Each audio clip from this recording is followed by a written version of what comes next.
Duke, I have actually followed you during your career at UM, and I'm puzzled where this pass catching scatback specialist reputation comes from, considering you've proven yourself as a runner. Does it bother you that people view you as a pass catching back?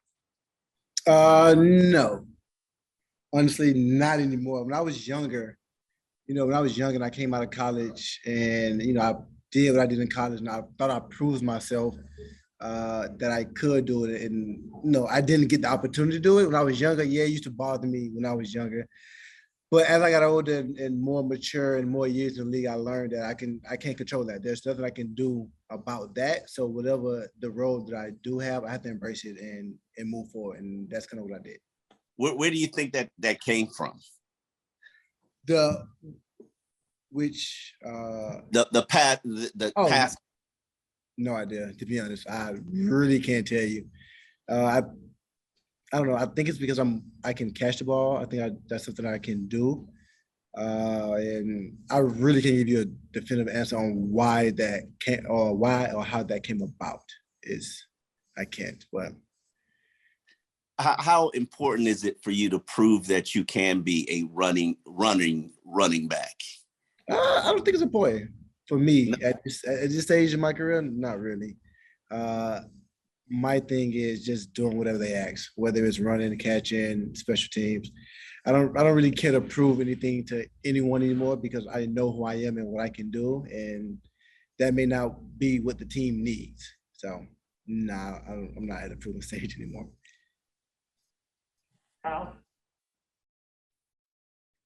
Hi, Duke. So you said a second ago, you know who you are and you know what you can do. Obvious question, who are you and what can you do?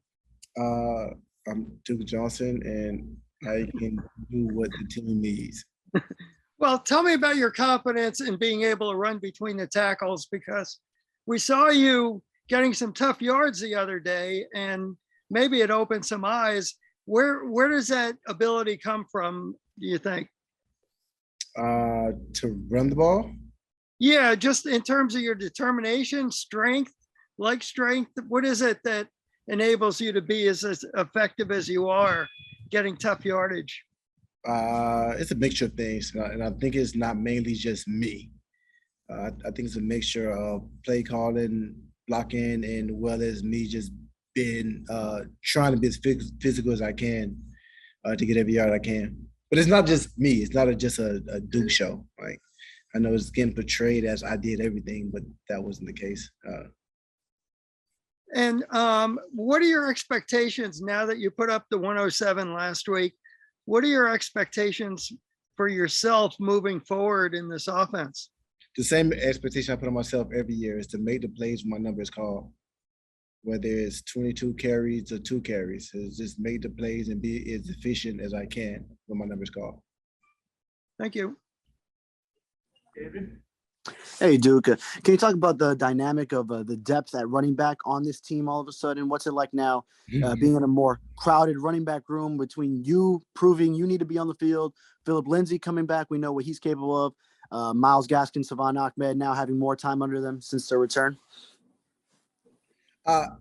Nah, I wasn't even thinking of that kind of direction. I was thinking more of last week we had 3 healthy bodies and now we have 9.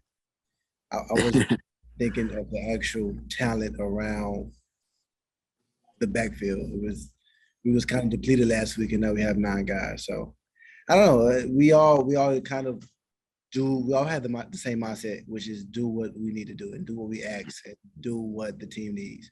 So it doesn't matter who's in or who's coming back and who's not here, because we all believe in the same thing, and that's doing what we need to do to help the team win.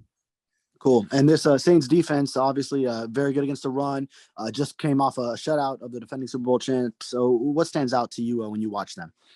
The way they depend on each other. They're very sound in what they do. They know that, if one guy fits the A gap, that the next guy will have the B gap. There's not too many people trying to do more than what they're supposed to. They play fast, they play physical, but the biggest thing is that they believe in each other to the point where, they do their job and only their job. I blew my mind. Yeah. I wanted to ask you, your career, 7 years, obviously that's a nice, long, healthy span for a tailback. How much do you feel like you've still got left? How much do you feel like, I know you don't feel like you don't have anything to prove, but you know, it doesn't look like you're done. Yeah, that's hard to say. I haven't thought about retirement, haven't thought about that in no way, shape, or form. So it's really hard for me to tell how much I have. I think for me, that's a really a day-to-day thing. Because I think, you know, in the game of football, something can change in 24 hours. So, I mean, as of now, I'm not sure how much I can give you. I just know I feel good and I'm happy. Alan? Hey, Duke. We haven't asked you yet about like being signed to the active roster. So tell me when you're walking off the field after your performance against the Jets on Sunday, are you kind of thinking to yourself, somebody signing me to their active roster after this, no question, and take me through the process of how it came about? No. So actually after the game, I was really just overwhelmed with the way the game went, and just being kind of happy the way I played and, you know, we winning the game and still moving forward. Really wasn't too concerned with active roster because again, that's not up to me. Like I did what I had to do and that's not my call. So just kind of focusing on what I can focus on and control what I control. And that's one of the things that I can't. So I didn't really put too much thought into it. I just let it happen as it happened. And that said, though, once you did get the call, obviously that's. Oh, it was a great feeling. Definitely a great feeling. Did you feel like almost, I don't want to say disrespect, but the fact that you should have been on an active roster all along, maybe? Not really. I don't take everything as disrespect because it's 32 teams and none of them felt at the time that I was ready. So I can't take it as disrespect. Just take it as get better and move forward.